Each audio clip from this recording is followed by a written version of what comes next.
Welcome to the next part of the class.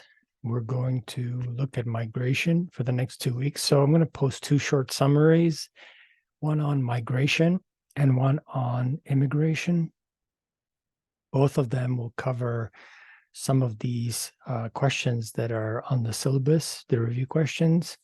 The ones that are, you can see here, for example, you can get from the article actually.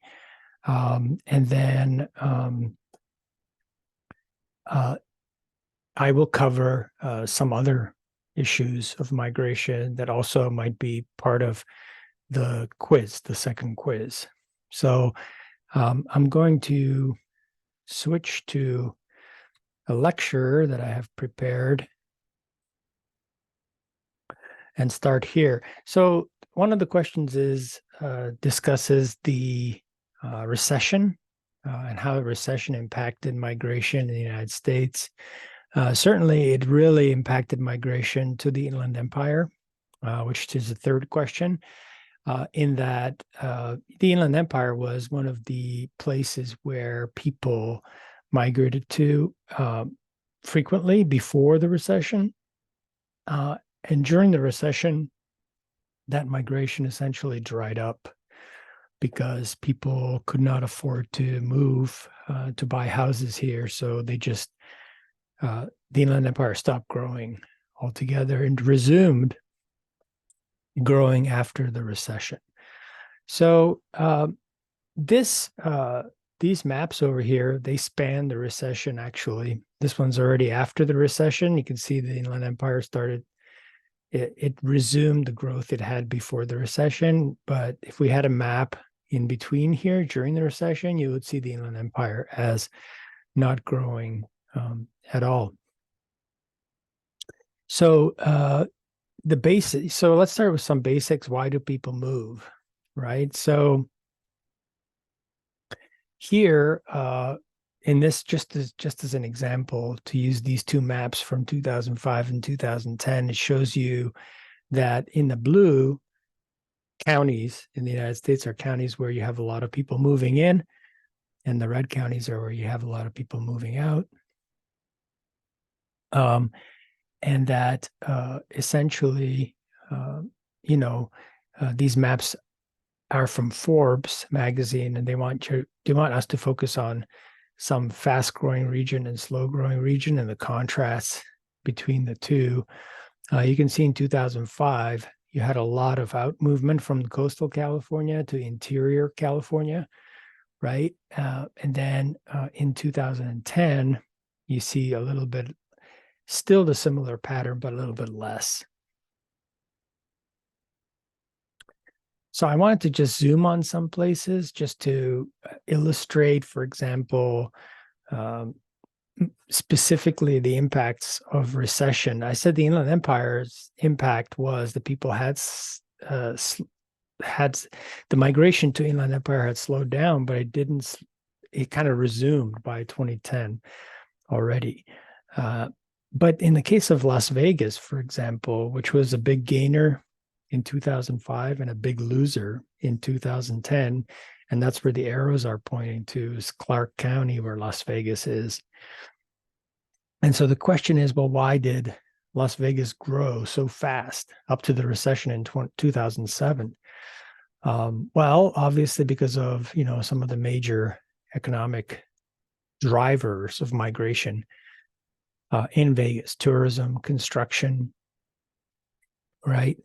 All of those expansion of those big sectors in Las Vegas caused a lot of people to move there to look for economic opportunity, right? So, for example, in Las Vegas, wages grew at 2 times the national rate between 2000 and 2008. And so obviously, if you had a job in the tourism or in construction, that's the place you wanted to be. So, of course, what happened in Vegas, just like what happened in the Inland Empire, is that these high wages fueled a huge housing speculation. And so Las Vegas for example, you can see over here, you can see in the shadow, in the gray shadows, the United States housing market 20 city index, and Las Vegas during the housing boom went well beyond the expansion of the U.S. Housing values. It went up to 50% gains in housing values, and then fell just much more dramatically than the rest of the United States, and then much more. The housing market cratered much more in Las Vegas. And you can see that over a period of time in 2009, during the height of the recession, Las Vegas housing market had lost 30% of its value pre-booming value. So it actually cratered below the values of. It didn't actually crater below, but the percentage loss was very high, among the highest in the U.S.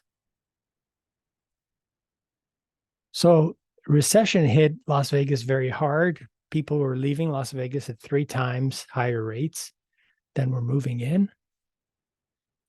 And during the peak of the recession, local poll found that 34% of the people wanted to leave town if they could find a job or if they weren't underwater on their loan. Where did they go? It's hard to say, right? But essentially these same economic sectors, tourism and housing, that spurred the boom in Las Vegas were also the first to collapse during the bust. And that's where people wanted to get out. So if we zoom in another place, which is San Diego County, you can see that San Diego County is the exact opposite of Las Vegas. So during Las Vegas's boom, San Diego County people were streaming out. And during Las Vegas's bust, people were coming into San Diego County. It's kind of interesting. It's the exact opposite. So you wonder why. Well, primarily during 2005, San Diego County was losing families because of the lack of affordable housing, right? So people were moving out particularly to Riverside County, for example, to get affordable housing. But San Diego's recovery after the recession, after the recession, was much faster than other places because it has a different type of an economy. And that allowed people to move to San Diego because it was one of the first places to recover, because it has sectors that are much more resilient to downturns. So, for example, government, of course, a huge naval base. So you have the military, biotech, education. These economic sectors are resilient, much more resilient to downturns, and therefore people came to San Diego looking for jobs because those sectors were much healthier than the sectors in Las Vegas. There were still bleeding workers like tourism and construction. If you update those maps to present day, and I put COVID because this is a change of residents from July 1st to June 30th, 2019 to 2020. So this is during the height of COVID. And you can see that the Inland Empire was losing population during the height of COVID. And LA County and San Diego were actually gaining population. Part of this, again, has to do with the resiliency of the economy to particular shocks, right? And our economy is not very resilient because we depend on trade, which ground to a halt during COVID. There were huge vacancy rates in the warehouses, for example, and massive job losses, right? Because our sectors, our dominant sectors, which are transportation and warehousing in our region, are the first to take a hit because trade usually stops during economic recessions. And again, counties like LA and San Diego and Orange County, which have much more resilient economies composed of, high tech, biotech, government services, management services, those types of places tend to be more resilient, and people actually move there to look for opportunities because their economies are so varied compared to ours. So this is COVID. Since then, of course, the opposite is true again. So if we were to fast forward to 2021, 22, or 22, 23, we would see the reversal of these colors. Our economy has regained its footing because trade has rebounded, consumption has rebounded. And so what we see is a lot of people, the warehousing sector has rebounded as well. And you see employment has rebounded. And a lot of people from LA are moving out of LA again, looking for housing and looking for a lower cost of living elsewhere. And the job market is such that you can get a job in almost any sector now pretty easily all over the United States. And therefore, people are moving out of LA and San Diego. So you would see the colors reversed. So this is kind of a recession scenario. And then if the colors are reversed, it's kind of an economic boom scenario. And so you can see how places are responsive, very sensitive to, some places are very sensitive to recession in terms of attracting people, migrants to them. Let's think about why people move. Mostly, it's economic, it's housing. Family is a huge factor as well. And so you can see the biggest factors are housing, cost of housing, and that's why the Inland Empire is so popular, relatively speaking, to the coast, is because our cost of housing is much lower. You can get much more house for a lot less money. And when people don't have money, don't have jobs, that's the reason why the movement stops to the Inland Empire, because there's people can't afford the housing. Employment, surprisingly, plays a little factor, only about 16%. The two big ones by far, family and housing together, they make up three quarters of the reason why people move in the United States.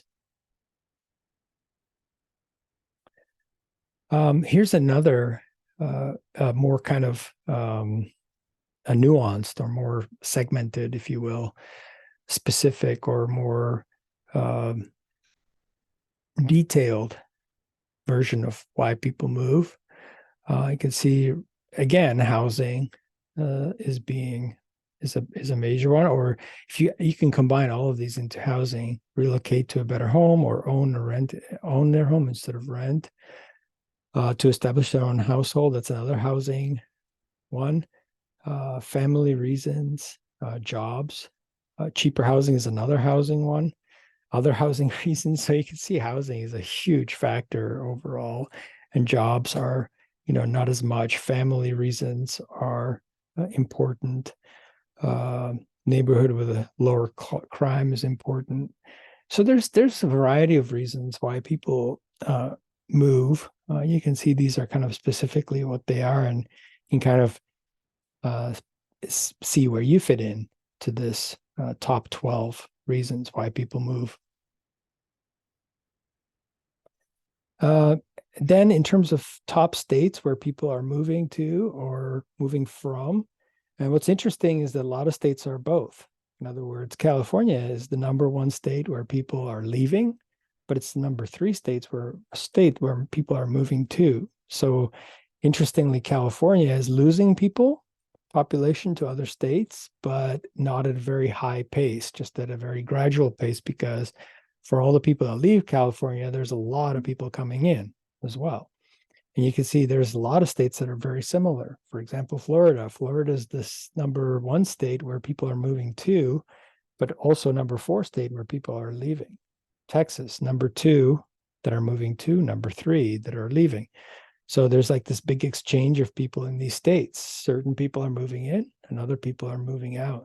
Colorado, Washington, Illinois. So there's actually, 1, 2, 3, 4, 5, 6 states that are in the top 10 of both, moving in and leaving. Actually, New York as well. So there's 1, 2, 3, 4, 5, 6, 7 states that where people are moving in and leaving. Now you can see, for example, those states where they rank higher in terms of leaving than moving in are the states that are losing population. So, for example, Illinois is losing population, California is losing population, New York is losing population.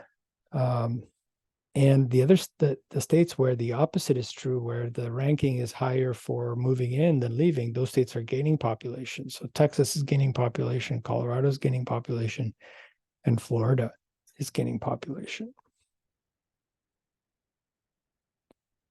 Now, in terms of moving, if you go back to this graphic over here, the reason why people move, some of these moves are considered to be what are called push factors. In other words, things that push you out of a place.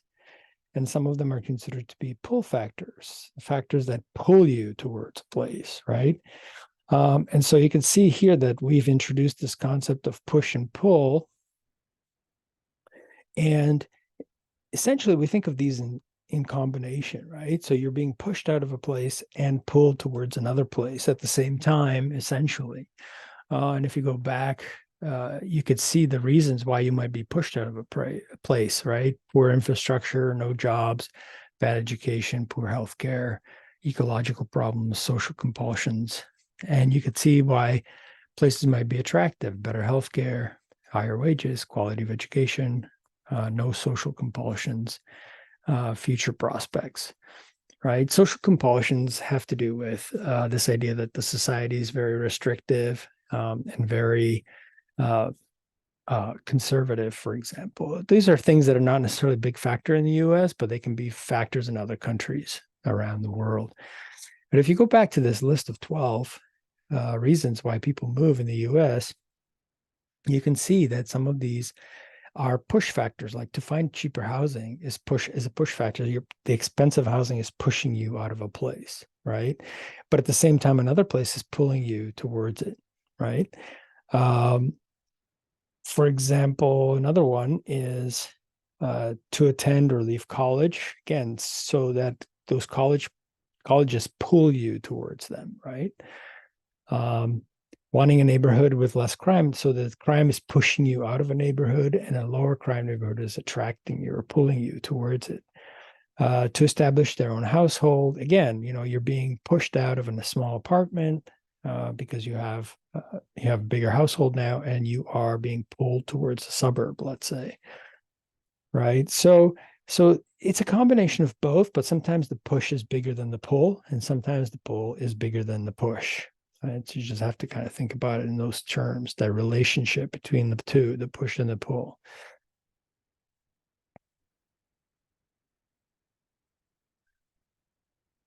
Okay.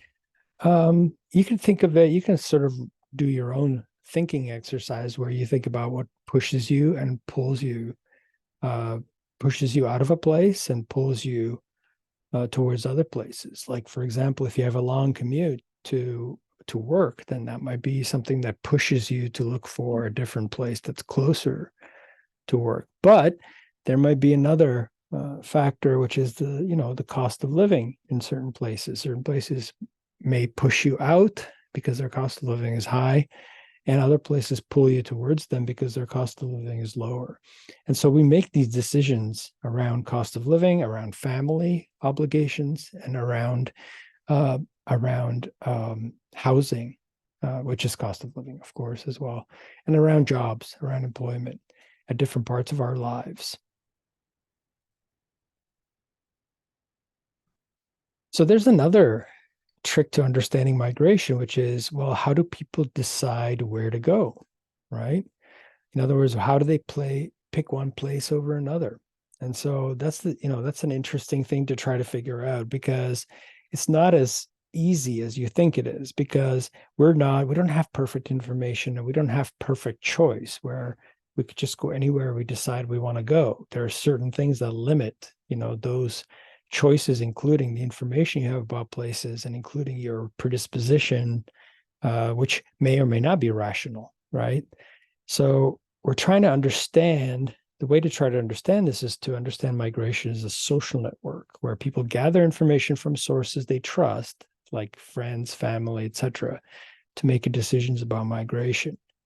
So, of course, in other cases, people are forced to migrate to specific places because of their career or their social obligation.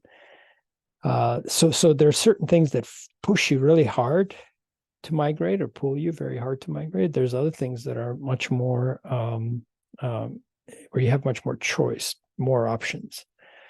The other factor is context. In other words, the big changes in the world around us make some places more attractive and some people and other places less. So there's context, and there's also these social networks that we use to decide where we move. So this is a map that shows you where people from California go. And you can see most people from California head to Texas, then Arizona, and then Nevada, and then Washington State. Those are the main places people from California migrate to. And, there have been articles written in LA Times talking about why people move from California. And the biggest factor usually is housing, right? But there's also these other factors, like, for example, politics. So some people think California is too liberal, too Democrat, and they like to move to a red state like Texas, for example, as opposed to Nevada, Washington, and Arizona, which are actually tend to vote Democrat, right? But they're not as left leaning as, for example, California. So there are other reasons besides just the cost of living. It could be also the politics of the place. So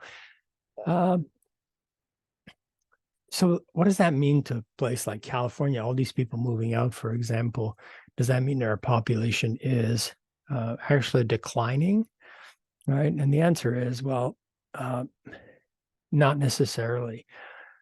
California is the population of California in the moment is declining slowly, but there's two other factors that we have working for us, and that is we have a relatively high birth rate, and we have external immigration coming from other places around the world that is replenishing our population. So even though right now we're seeing a little bit of a decline, we haven't actually reached 40 million as this projection shows. So this projection was probably developed somewhere between 2010 and 2020. And you can see it's by the California Department of Finance, and we have not reached 40 million. We're at 38. So actually, there's a population hasn't been going up as fast as that the state had anticipated. But according to their projection, the state population will be 52 million by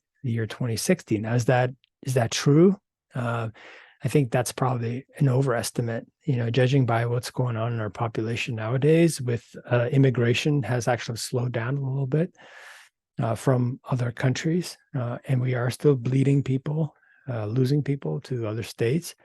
So perhaps our population is actually plateaued at this point, that we might not go much over 40 million.